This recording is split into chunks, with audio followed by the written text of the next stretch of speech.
ভিডিওতে কেন তোমার শাশুড়ি মাকে দেখাও না? আর তোমার শাশুড়ি মা কোন রুমে থাকে? 2 কাপ চা বানাও নিজেদের জন্য, শাশুড়ি মাকে কেন দাও না? সব প্রশ্নের উত্তর তোমাদের আজ দেবো, আর তার সাথে একটা খুশির খবরও তোমাদেরকে শোনাবো। তো আজকের ভিডিওটা শুরু করেছিলাম শাশুড়ি মার ঘর থেকে। আমার ছেলে যেহেতু শাশুড়ি মার সাথেই ঘুমায় শাশুড়ি মার রুমে, তোমাদের তো আগেই বলেছি শাশুড়ি মা অনেক সকালে কাজে চলে যায়, আর আমরা সবাই কিন্তু অনেক দেরিতেই উঠি, আর আমার ছেলেও কিন্তু অনেকটা দেরি করেই ঘুম থেকে ওঠে। তো ও তো ছোট মানুষ, বিছানাটা তুলতে পারে না। আর তোমরা তো দেখোই সকালবেলাটা আমার কতটা তাড়াহুড়ো থাকে রান্না বান্না নিয়ে, তাই সকালবেলা শাশুড়ি মার বিছানাটা তোলাই হয় না। আমরা ঘুম থেকে ওঠার পর কিন্তু আমার ছেলেকে ডেকে তুলি, আর আমি যেহেতু সকালে সময় পাই না, সেজন্য বেশিরভাগ সময় বড়ি বিছানাটা তুলে রাখে, আর ছেলেকে কিন্তু ঘুম থেকে ওই ডেকে তুলে। আবার কোনো সময় আমি বিছানাটা তুলে রাখি। আর আমার বরের গোছানো কিন্তু আমার একেবারেই পছন্দ হয় না, তাই আমি সময় পেলে কোনো সময় এসে শাশুড়িমার ঘরটা গুছিয়ে রাখি। শাশুড়িমা কিন্তু অনেক তাড়াতাড়ি কাজে চলে যান, আর আমরা যেহেতু ঘুম থেকে দেরি করে উঠি, আমার শাশুড়িমার কাছে কিন্তু আলাদা গ্যাস ওভেন আছে। আমার ভরসায় কিন্তু উনি থাকেন না, উনি কিন্তু নিজেই সবটা রান্না বান্না করে খায়, আর তার জন্যই কিন্তু আমি 2 কাপ চাই বানাই। দেখো সবার বাড়ির পরিস্থিতি কিন্তু এক না, শাশুড়িমাও কাজ করে আর আমিও কিন্তু কাজ করি, আর তাই কিন্তু আমরা সবাই নিজেদের মতো করেই চলি। আর শাশুড়িমা যেহেতু সারাদিন বাড়িতে থাকে না, আর সেই জন্যই কিন্তু উনাকে ভিডিও তো আনা হয় না। তবে আমার শাশুড়িমা কিন্তু আমাদের পাশের রুমটাতেই থাকতো। যে রুমে এখন আছে সেই রুমগুলো কিন্তু ভাড়া দেওয়ার জন্য বানানো হয়েছিল।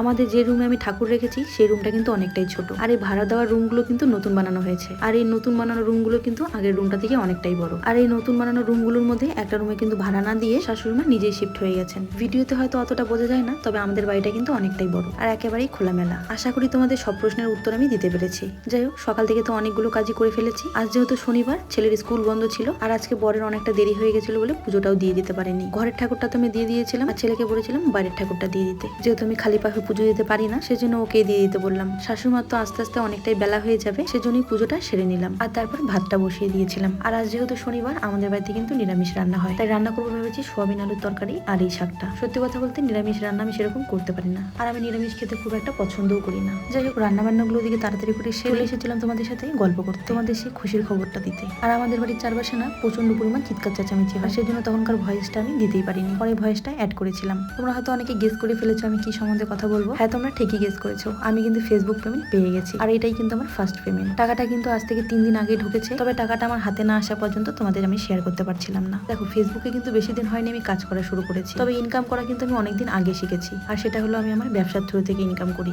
তবে সেই ব্যবসা থেকে যে ইনকামটা হয় সেটা কিন্তু আমাদের দুজনেরই অনেক খাটনির ফল। তবে ফেসবুক থেকে যে পেমেন্টটা পেয়েছি সেটা কিন্তু শুধুমাত্র আমার নিজের খাটনির ফল, আর তোমাদের সবার ভালোবাসা, যেটা না হলে এই পেমেন্টটা আমি কখনোই পেতাম না, আর এত দূর পর্যন্ত আমি কখনোই এগোতে পারতাম না। সত্যি কথা বলতে কোনোদিনই আমি ভাবিনি যে আমি এবার ফেসবুক থেকে ইনকাম করতে পারবো। শুধু ভেবেছিলাম নিজের একটা পরিচয় গড়ে তুলবো। হ্যাঁ, টাকা ইনকাম করতে পেরেছি, এটার জন্য অবশ্যই অনেক খুশি, তবে আমি তার থেকেও বেশি খুশি যে তোমাদের থেকে এত ভালোবাসা পেয়েছি, এত সম্মান পেয়েছি। এই যে পেমেন্টটা পেয়েছি এটা হয়তো আজকে আছে কালকে নেই, তবে তোমাদের থেকে পাওয়া ভালোবাসা, তোমাদের সুন্দর ব্যবহার, তোমাদের সুন্দর সুন্দর কমেন্টগুলো কিন্তু আমার কাছে সারা জীবন থেকে যাবে।